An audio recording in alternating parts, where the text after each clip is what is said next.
di kampus gue kan ikut himpunan. Jujur aja itu dari tiap angkatan itu tuh kritisnya tuh mulai turun banget. Makin kesini tuh mereka kayak kalau misalnya di kaderisasi itu mereka kayak cuma ya udah cuma sekedar ikut kaderisasi untuk lulus doang.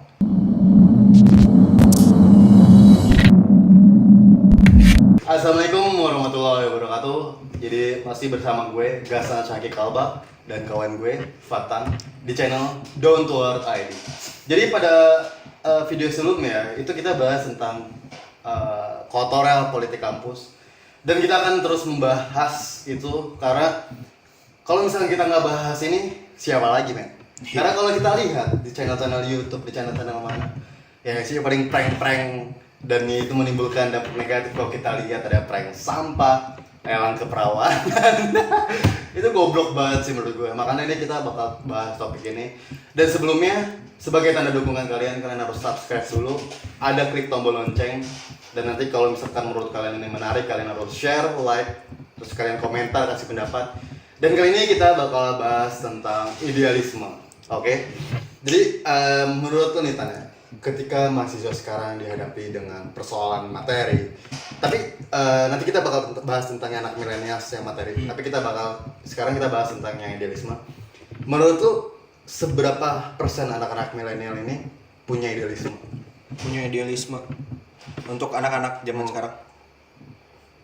Kalau menurut gue sih nggak terlalu banyak ya, karena zaman sekarang anak-anak lebih memikirkan untuk gimana untuk mereka ke depannya. Tapi idealisnya tuh apa ya? Kalau misalnya lu punya idealis sendiri, tapi lu bisa bermanfaat untuk orang lain. Nah, yang masalah di sini adalah kalau misalnya ketika lu idealisme tapi untuk diri lu sendiri. Nah, itu yang apa ya? Yang bahaya, karena kedepannya lu cuma jadi budak korporat doang. Budak industri, men. Iya.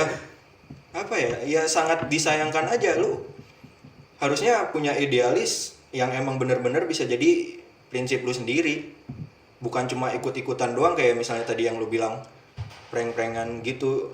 Apa ya, itu emang banyak yang nonton, tapi untuk apa ya, untuk pemikiran ke kitanya ke depannya apa. Dan kalau gue kasih quotes ya, itu jadi ada quotes dari Tan Malaka. Dia berbicara tentang idealisme adalah kemewahan terakhir. Dan menurut gue, selagi kita masih muda, kita harus mempertahankan yang namanya idealis. Nah, kalau misalkan menurut lo, apa arti idealis menurut lo? Bagi gue idealis itu ya lu punya satu pegangan kepercayaan tentang apa ya, lu tuh mau jadi apa. Ketika lu udah punya itu ya lu tahu harus gimana, dan sisi lain lu juga harus tahu manfaatnya itu apa untuk orang lain. Jangan kita hanya punya idealis tapi kita nggak tahu manfaatnya untuk apa. Dan kalau misalkan idealisme itu menurut gue sih, lo harus benar-benar turun ke jalan, men. Kalau misalkan kalian anak-anak manja, anak-anak budak game, anak-anak budak media sosial, sorry gue berkata kasar karena ini mungkin resah banget dari hati gue ketika gue ngeliat anak-anak muda sekarang tuh cuman ya game, terus main media sosial berjam-jam. Kalian tuh nggak pernah turun ke jalan apa? Kalian tuh nggak pernah ngelihat situasi lagi separah apa gitu, men. Bahkan sekarang ya egoisme, apatis, hedonisme semakin merajalela karena lu tuh nggak punya idealisme. Dan ketika lu nggak punya idealisme, lu bakal udah bodo amat, bakal udah gue sebenarnya resah banget sumpah, karena gini, gue kan mempertahankan banget yang namanya idealisme. Iya. Di samping kita emang bener-bener harus realistis. Makanya kadang ada prinsip gini, kalau misalkan gue idealisme tapi gue nggak bisa makan apa gitu kan, Tan. Iya. Tapi di sini tuh idealisme itu adalah konsep pemahaman lu, men.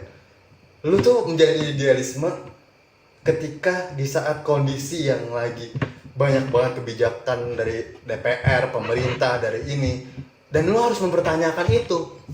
Itu tuh lu sebagai masyarakat yang memberikan pajak, yang memberikan amanah ke mereka, dan mereka menyelewengkan gitu, men.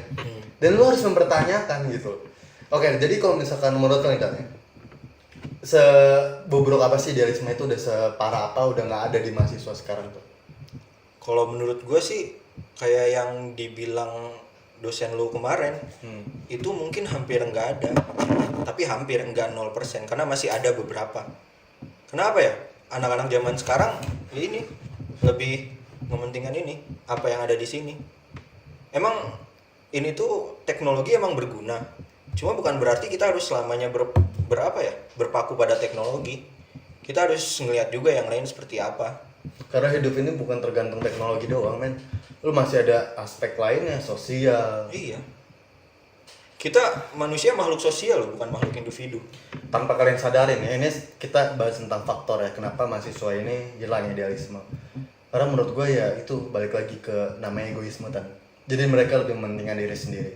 Gue sebenarnya gini juga sih, gue ngerasa ya, kalau misalnya gue kritik pemerintah, gunanya buat gue apa? Dan mungkin teman-teman juga ngerasain hal itu, men. Nggak ada untung dari duit, nggak ada untung dari apa. Tapi kenapa gue terus menyuarakan itu? Kenapa gue ngambil topik itu? Itu meningkatkan daya analisis lo, Iya. meningkatkan kesadaran lo, meningkatkan nilai moral lo. Karena kalau misalkan lu nggak punya nilai moral, nggak punya analisis, nggak punya ini, dan lu mematok ya namanya kuliah itu cuman kupu-kupu, terus lu mematok kuliah di Harvard pun udah ada kejadian ya, men. Stafsus milenial. Lu kalian kalau misalnya belum tahu, itu parah banget sih. Dia mengatasnamakan COVID-19, kirim surat ke camat. Itu gua bahas sama dosen, kalian bisa nonton itu. Nah, oke Dan, jadi gua menanyakan ke lu ya, gimana caranya lo meningkatkan idealisme? Caranya meningkatkan idealisme adalah satu-satunya ya, lu harus bisa ngilangin egois lu sendiri. Karena selagi lu egois sama diri sendiri, apapun itu ya lu nggak bakal bisa punya idealis.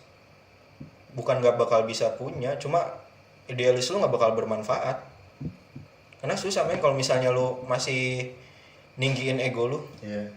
nggak bakal bisa idealis itu bermanfaat. Dan, Susah. dan kalau misalnya gue sih ya, kenapa apa ya, kayak resah gitu ya idealisme. Coba deh kalian sesekali ngelihat misalkan di pasar, ngelihat kebijakan-kebijakan, atau misalkan lu tanya aja ke orang-orang warung, orang-orang di pasar, Pak, resah nggak sama pemerintah sekarang? Pak, gini-gini. Itu kalian akan banyak banget pendapat-pendapat. Kalian jangan nanya ke pemerintahan, mereka pasti bilangnya bagus. Iyalah, kan mereka yang menjelaskan. Iya, kalian coba diskusi, kalian coba ngobrol, hilangin lah berjam-jam di HP. Kalau misalkan emang kalian mau main HP, kalian lihat di Twitter kritikan-kritikan gimana, kalian buka wawasan. Dan ya itu. Oh, gini Pak, ada satu hal yang lucu.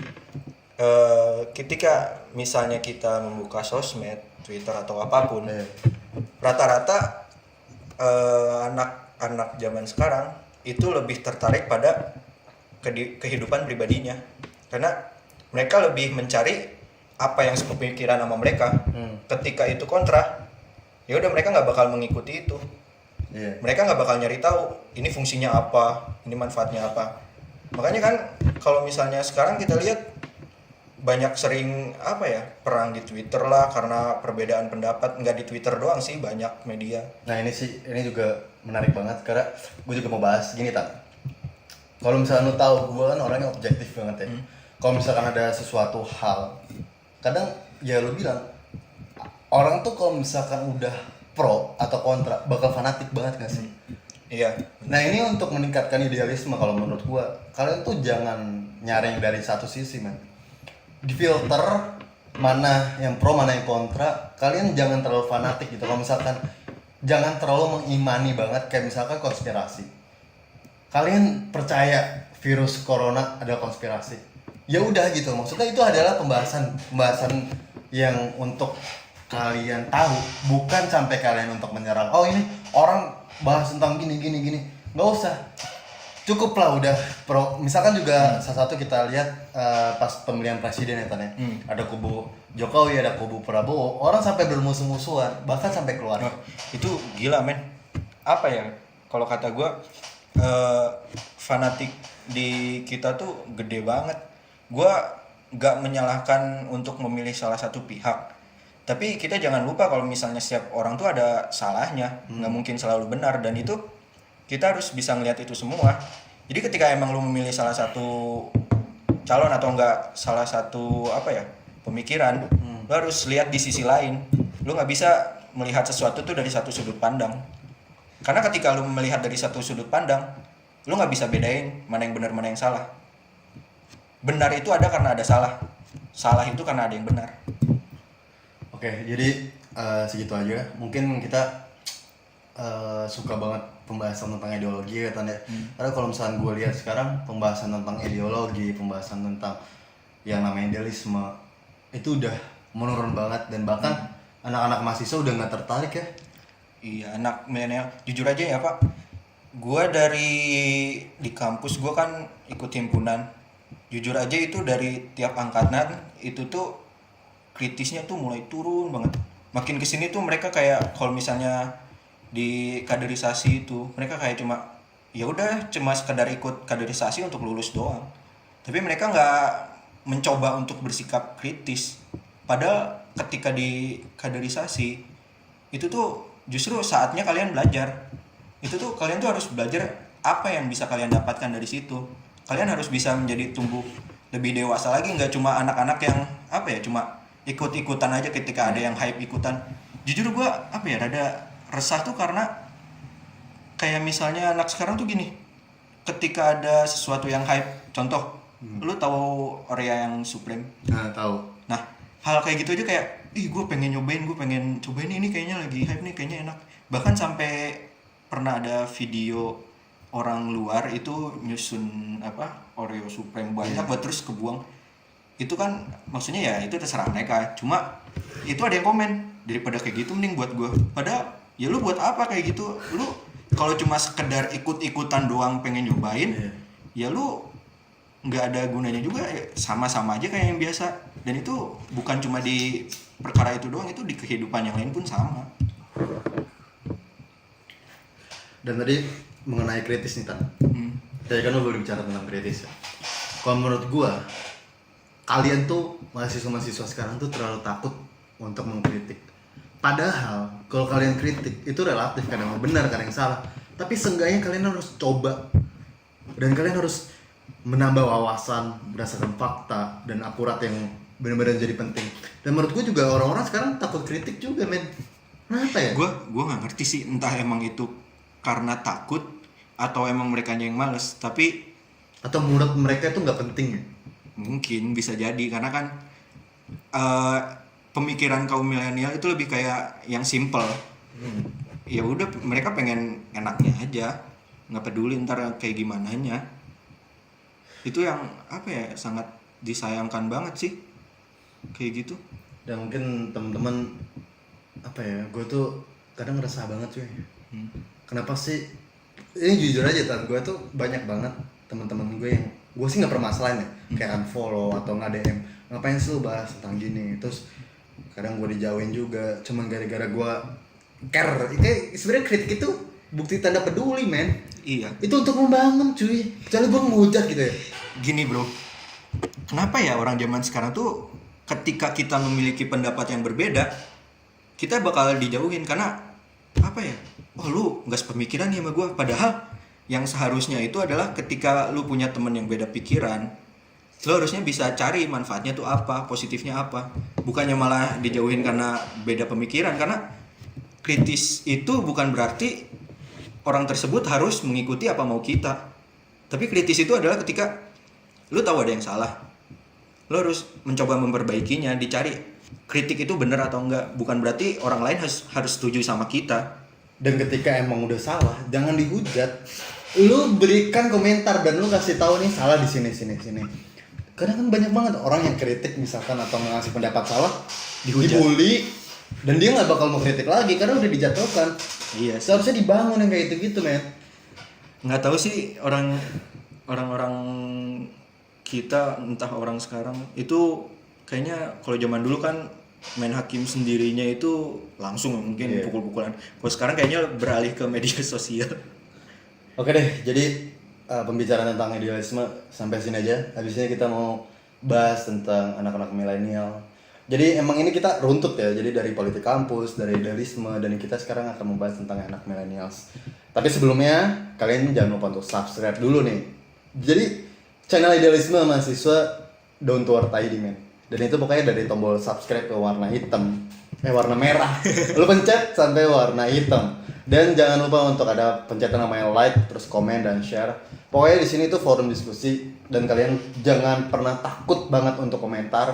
Karena itu adalah hak setiap manusia. Diskusi bukan untuk menghujat. Benar. Oke, jadi segitu aja. Jangan lupa untuk subscribe lagi sekali lagi. Jangan lupa untuk subscribe. Tombol merah banget. Tombol merah bukan hitam. Oh iya. Jadi segitu aja. Jangan lupa untuk subscribe, like, komen, dan share video gue.